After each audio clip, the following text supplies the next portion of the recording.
Commonwealth games જેવા વિશાળ આંતરરાષ્ટ્રીય મહોત્સવની યજમાની મેળવવી માત્ર પ્રતિષ્ઠાનો વિષય નથી, પણ તે સમગ્ર ગુજરાત માટે અનેક આર્થિક અને વિકાસલક્ષી તકો સર્જશે. પ્રવાસન, રમતગમત, ઉદ્યોગ, હોટેલ અને ઇન્ફ્રાસ્ટ્રક્ચર ક્ષેત્રોમાં મોટું રોકાણ આવશે. આ આયોજન ગુજરાત માટે નવો માઇલસ્ટોન સાબિત થશે.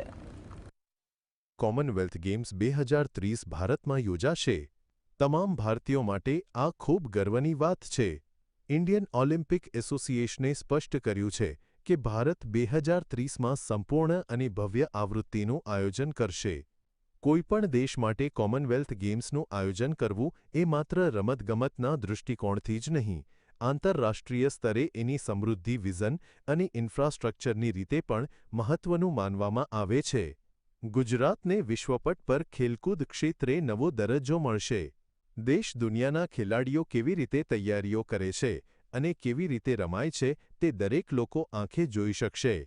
સ્થાનિક પ્રતિભાશાળી ખેલાડીઓને મોટો મંચ મળશે, રમતગમત સંસ્કૃતિને નવી પાંખો મળશે.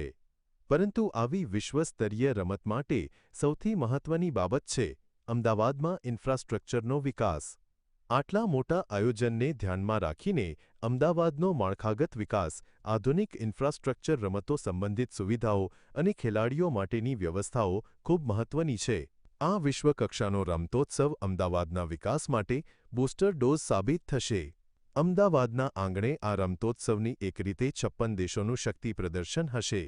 સાબરમતીના કિનારે 56 દેશના ઝંડા લહેરાશે અને 6000થી વધુ ખેલાડીઓ Gujarati મહેમાનગતિ માણશે.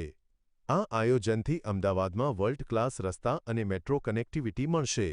Gandhinagar Ahmedabad metro smart traffic system, road infrastructure અને રમતગમત સુવિધાઓમાં મહત્વપૂર્ણ સુધારા થશે. સરદાર પટેલ સ્પોર્ટ્સ એન્ક્લેવ અને નારણપુરા સ્પોર્ટ્સ કોમ્પ્લેક્સ જેવી વર્લ્ડ ક્લાસ ભેટ મળશે. હોટલ્સ, ટ્રાન્સપોર્ટ અને બાંધકામ ક્ષેત્રે હજારો નોકરીઓ ઊભી થશે. આ વૈશ્વિક આયોજનથી ઘરાંગણે અંદાજે 20,000 જેટલી નવી રોજગારીની તકો મળશે.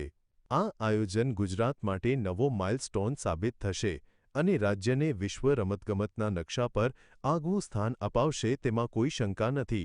કોમનવેલ્થ ગેમ્સના સફળ આયોજન પછી ઓલિમ્પિક 2036 માટેનો અમદાવાદનો દાવો વધુ મજબૂત થશે, જેનાથી ભારત ગ્લોબલ લીડર તરીકે ઉભરી શકે છે. આ રીતે જોતા કોમનવેલ્થ ગેમ્સ માત્ર ઇવેન્ટ કે ખર્ચ નથી, પણ રોકાણ છે. Bureau report, GSTV.